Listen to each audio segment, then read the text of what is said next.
morning. My name is Mike Mackesy. I'm part of the celebration team for New England, and I'm here to celebrate an elder honoree, Tom Reilly. So Tom, why don't you tell us who you are and your animal name and so forth? Thank you, Mike. My name is Tom Reilly, Grandpa Buffalo. I was initiated in November of 2010 at Clara Barton in New England. Thank you, Tom. Yeah, I was initiated in Clara Barton and you were there. So we have a lot in common. I'm going to ask you maybe 4 questions today and give us a better idea who Tom Reilly is for our archives, for the present day and for the future. So Tom, if you could go back in time, what would be the most important piece of advice you would give your 25-year-old self about how to show up in this world? Wow. Thank you, Mike. Wow. So I had a pretty lousy start in my life. I was raised by 2 very sick alcoholic parents, and I was the oldest of 6. And I learned that I wasn't worth much of anything. I'm also an ADHD guy. And I never felt supported. I didn't do well in school. I got notes home from the teachers all the time, and I was seemingly bad and wrong. So what happened for me is I didn't doubt my self-worth. I knew I didn't have any. I played small. I would never raise my hand in school to answer a question because I was afraid of making a mistake and being chastised for it. So I was pretty convinced that I was not only less than, I was worthless. I ended up with 2 significant shadows that followed me most of my life. Those being not good enough, and a pretty hefty authority shadow, meaning I rebelled against authority.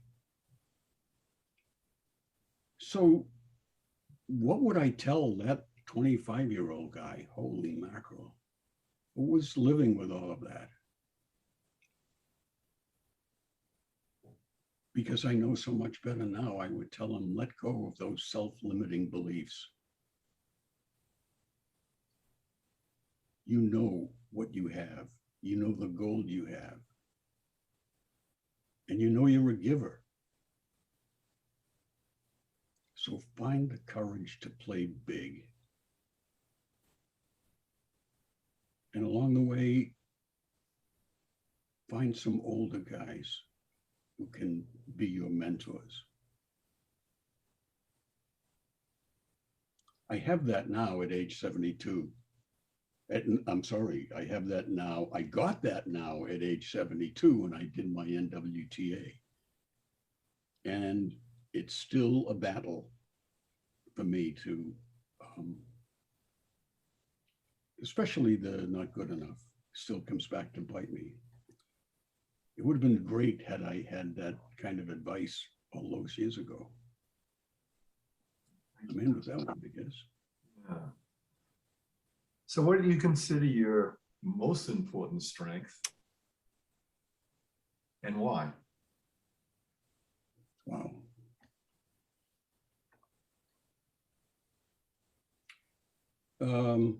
In 2014, I went to the World Elder Gathering in Australia. And I did a workshop there given by one of the Australian men. And the name of the workshop was Purpose. And our instructions were, at this point in your life, come up with your life purpose in 2 words. And I did that. And I have lived with this purpose ever since. My 2 words are inspiring greatness. I've always had the ability to inspire. And it's important because as an elder, I have the opportunity to inspire greatness in lots and lots of men and lots of different opportunities. I'm a ritual elder, and it's a trait that works for me in all situations. I love to bless. And when I tell a man, I see you, and see his shoulders go back and see him straighten up, I know that I not only am I worthwhile, but I've done something really worthwhile for him as well. So that's been a biggie for me all during actually in my life before MKP and during MKP ever since. So I'll be in with that. Thank you so much, Tom. Could you discuss your mission statement with us now? Yeah, actually I have 3 missions. One of them is front of mind for me most of the time. And that is, as an elder, I create a world of active, available, and contributing elders by inspiring my peers to step up into meaningful eldership. So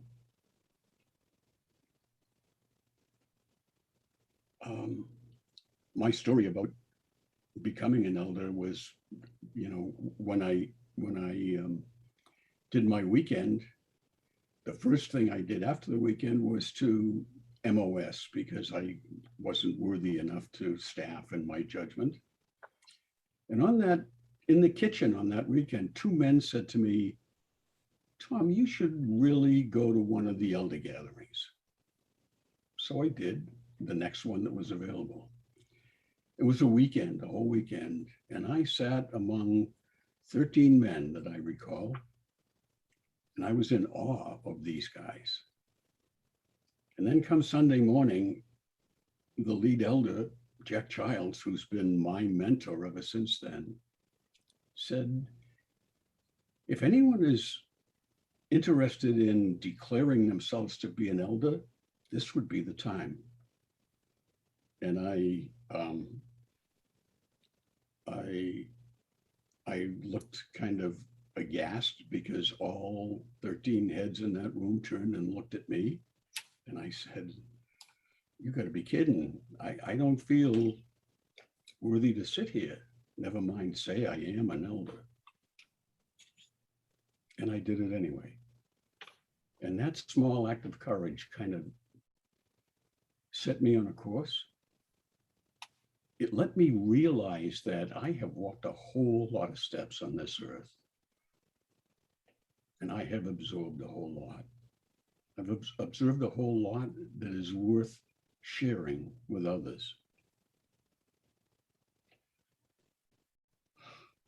And I'm a giver.